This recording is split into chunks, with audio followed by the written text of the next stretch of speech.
Hello everyone, welcome to Sunday's corner. ഇന്നത്തെ നമ്മുടെ video ഒരു ചെയർ കവറാണ്. അതായത് നമ്മുടെ ഡൈനിങ് ടേബിളിൻ്റെ ഒക്കെ ചെയർ ഉണ്ടാവുമല്ലോ, അപ്പോൾ അതിൻ്റെ കുഷ്യനൊക്കെ അഴുക്കായിട്ടുണ്ടെന്നുണ്ടെങ്കിൽ ഒന്നെങ്കിൽ കുഷ്യൻ മാറ്റാം, അല്ലെങ്കിൽ നമുക്ക് ഇതേപോലെ ഒരു കവർ തയ്ച്ചിട്ട് അത് നമുക്ക് നല്ല ഭംഗിയായിട്ട് വെക്കാം. അപ്പോൾ ഞാനിത് ഒറിജിനൽ ക്ലോത്തിൽ കട്ട് ചെയ്യുന്നതിന് മുന്നേ ആയിട്ട് ഒരു പാറ്റേൺ കട്ട് ചെയ്യുകയാണ്. അപ്പോൾ അതിനായിട്ട് ഒരു ലൈനിങ്, ഒരു മസ്ലിൻ ക്ലോത്താണ് യൂസ് ചെയ്യുന്നത്.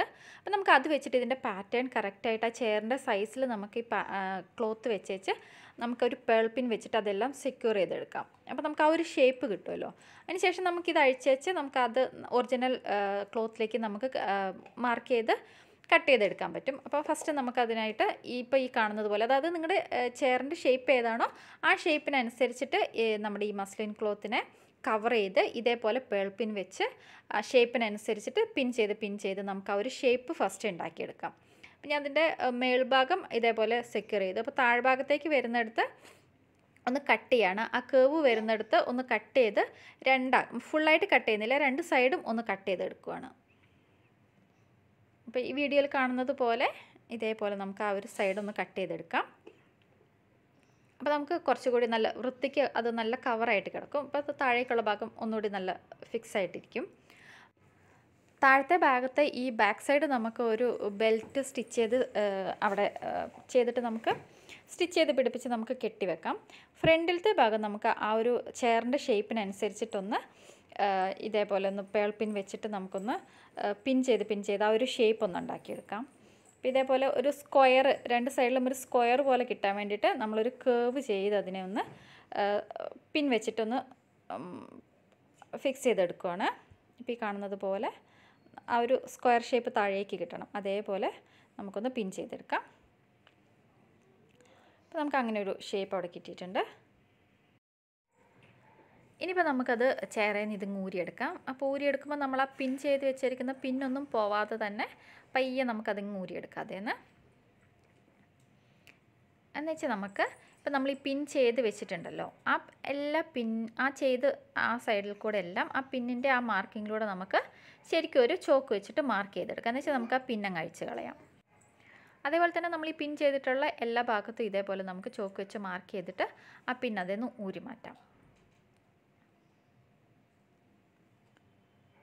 അപ്പോൾ നമുക്ക് ആ ഒരു ഷേപ്പ് എന്താണെന്ന് നമുക്ക് ഇപ്പോൾ കറക്റ്റായിട്ട് മനസ്സിലാവും. അപ്പോൾ നമുക്ക് എക്സ്ട്രാ ഫാബ്രിക്കൊക്കെ കട്ട് ചെയ്യാനൊക്കെ ഇങ്ങനെ ഈ മാർക്കിംഗ് മതിയല്ലോ. ഇനിയിപ്പോൾ നമുക്ക് അതേപോലെ താഴ്ഭാഗത്ത് നമ്മൾ ആ സ്ക്വയർ പോലെ ഫോൾഡ് ചെയ്ത് പിൻ ചെയ്തിരിക്കുന്നത് നമുക്ക് അതേപോലെ അഴിച്ച് അവിടെയും നമുക്ക് അതേപോലെ തന്നെ ഒന്ന് മാർക്ക് ചെയ്തെടുക്കാം. അത് ആ താഴത്തേത് മാർക്ക് ചെയ്യുമ്പോൾ നമുക്ക് ചെയറിൽ ഇട്ടിട്ട് ചെയ്യുമ്പോൾ കറക്റ്റ് ഒരു സ്ക്വയറായിട്ട് അതിൽ കിട്ടില്ല. അപ്പോൾ നമുക്കത് അഴിക്കുമ്പോൾ കറക്റ്റായിട്ട് അത് രണ്ട് സൈഡിലും സെയിം പോലെ വെച്ചിട്ട് കറക്റ്റ് ആ ഒരു കോണിൽ വരുന്നത് പോലെ കേവ് ചെയ്ത് വെച്ചേച്ച് ഒന്ന് മാർക്ക് ചെയ്യാം.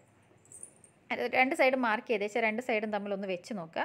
അപ്പോൾ രണ്ട് സൈഡും സെയിം പോലെ തന്നെ വരണമല്ലോ. അപ്പം അങ്ങനെ അല്ലാന്നുണ്ടെങ്കിൽ ഒന്ന് ജസ്റ്റ് രണ്ടും തമ്മിലൊന്ന് അഡ്ജസ്റ്റ് ചെയ്ത് ഒന്നും കൂടി ഒന്ന് മാർക്ക് ചെയ്ത് കൊടുക്കുക.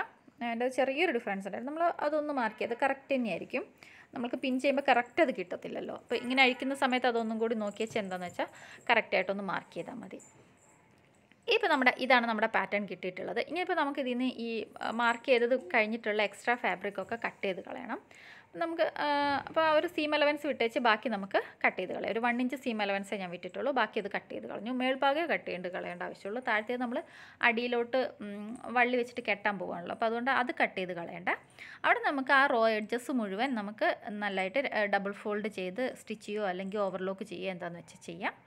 അങ്ങനെ ചെയ്തേച്ച് ഈ നമ്മൾ മാർക്ക് ചെയ്ത എല്ലാ ഭാഗവും സ്റ്റിച്ച് ചെയ്തെടുക്കാം. അത്രയാണ് അതിൻ്റെ ചെയ്യാനുള്ളത്. ഇനിയിപ്പം ഞാനിത് ഈ ഒറിജിനൽ ഫാബ്രിക്കിലേക്ക് കട്ട് ചെയ്യുന്നതും കൂടി ഒന്ന് കാണിക്കുകയാണ്. ആ പാറ്റേൺ വെച്ചേച്ച് ഇതേപോലെ ഒറിജിനൽ ഫാബ്രിക്കിൽ കട്ട് ചെയ്തെടുത്തു. പിന്നെ സ്റ്റിച്ച് ചെയ്യണതെല്ലാം ഞാൻ ആദ്യം പറഞ്ഞതുപോലെ ഈ സൈഡ് നമ്മൾ ആദ്യം മാർക്ക് ചെയ്ത ഈ സൈഡിൽ സ്റ്റിച്ച് ചെയ്യാം. പിന്നെ നമുക്ക് അതിന് വേണ്ടിയിട്ട് ഒരു ബെൽറ്റിൻ്റെ കാര്യം ഞാൻ പറഞ്ഞല്ലോ, ബാക്കിൽ പിടിപ്പിക്കാനായിട്ട്. അതൊരു 3 ഇഞ്ച് വിഡ്ത്തും 15 ഇഞ്ച് ലെങ്ത്തും ഉള്ള 2 പീസ് ഇതേപോലെ സ്റ്റിച്ച് ചെയ്തെടുക്കുക. എന്നുവെച്ചാൽ നമുക്ക് അത് രണ്ട് സൈഡിലും ബാക്ക് സൈഡിലായിട്ട് ആ സീറ്റിങ്ങിൻ്റെ ബാക്ക് സൈഡിലായിട്ട് അത് പിന്നെ സ്റ്റിച്ച് ചെയ്യാം. ഞാൻ ഇതെല്ലാം ഈ റോ എഡ്ജസ് എല്ലാം ഇതിൻ്റെ സ്റ്റിച്ച് ചെയ്തെടുത്തിട്ടുണ്ട്, മടക്കി സ്റ്റിച്ച് ചെയ്തിരിക്കുകയാണ്. പിന്നെ മേൽഭാഗമൊക്കെ സ്റ്റിച്ച് ചെയ്തു. ഇത്രയേ ഉള്ളൂ. ഇത് ഫിനിഷ് ആയിട്ടുണ്ട്. ഈ ഒരു 3 സ്റ്റിച്ചിങ് ഇതിന് വരുന്നുള്ളൂ. പിന്നെ ഈ ഫ്രണ്ടിൽ നമ്മൾ അങ്ങനെ ഒരു സ്ക്വയർ ചെയ്തിട്ടുള്ളതിൻ്റെ ആ ഒരു എക്സ്ട്രാ പാർട്ട് ഇങ്ങനെ നിൽക്കും. അതിനെ ഇപ്പോൾ ഈ വീഡിയോയിൽ കാണുന്നത് പോലെ ഒന്ന് ഫോൾഡ് ചെയ്ത് വെച്ച് ഒന്നുകൂടി അതിൻ്റെ അരികത്തോടെ ഒന്ന് സ്റ്റിച്ച് ചെയ്ത് കൊടുക്കുക. അതാകുമ്പോൾ അതവിടെ സെക്യൂറായിട്ട് നിന്നോളും. പിന്നെ ആ ഷേപ്പ് ഒന്നും കൂടി ഒന്ന് ഡിഫൈനായി കിട്ടും. ഈ വീഡിയോയിൽ കാണുന്നത് പോലെ ഒന്ന് മടക്കി സ്റ്റിച്ച് ചെയ്താൽ ഒറ്റ ഒരു സ്റ്റിച്ച് കൊടുത്താൽ മതി. അങ്ങനെ ഒരു ഡയഗണലി അങ്ങനെയൊന്നും കൊടുക്കണ്ട, ജസ്റ്റ് താഴെക്കൂടെ മാത്രം ഒന്ന് സ്റ്റിച്ച് ചെയ്താൽ മതി. അപ്പോൾ അത് സ്റ്റിച്ച് ചെയ്ത് കഴിഞ്ഞിട്ടുണ്ട്. ഇനി നമുക്കിത് ചെയറിലേക്ക് ഇടാം. നമ്മൾ ആ ചെയറിൽ വെച്ചിട്ട് പാറ്റേൺ എടുത്തത് കൊണ്ട് ഇത് കറക്റ്റായിട്ടായിരിക്കും പാറ്റേൺ ഉണ്ടാവുക. എക്സ്ട്രാ ആയിട്ടോ ലൂസോ അല്ലെങ്കിൽ ടൈറ്റോ ഒന്നും ഉണ്ടാവത്തില്ല. കറക്റ്റ് അതേപോലെ മാർക്ക് ചെയ്ത് സ്റ്റിച്ച് ചെയ്താൽ മതി. ബാക്കിലാണ്, ഈ സൈഡിലാണ് വള്ളി പിടിപ്പിച്ചിട്ടുള്ളത്. അതിനെ നമുക്ക് അടിയിൽ കൂടെ അവിടെ ഒന്ന് കെട്ടി വെക്കാം.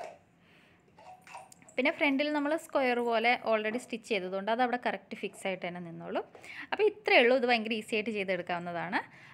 അപ്പോൾ ഇത്രയേ ഉള്ളൂ ഇന്നത്തെ വീഡിയോ. അപ്പോൾ വീഡിയോ ഇഷ്ടപ്പെട്ടെങ്കിൽ എല്ലാവരും വീഡിയോ ലൈക്ക് ചെയ്യുക, കമൻറ്റ് ചെയ്യുക, ഷെയർ ചെയ്യുക. അപ്പോൾ അടുത്ത വീഡിയോയിൽ കാണുന്നത് ബൈ ബൈ, ടേക്ക് കെയർ.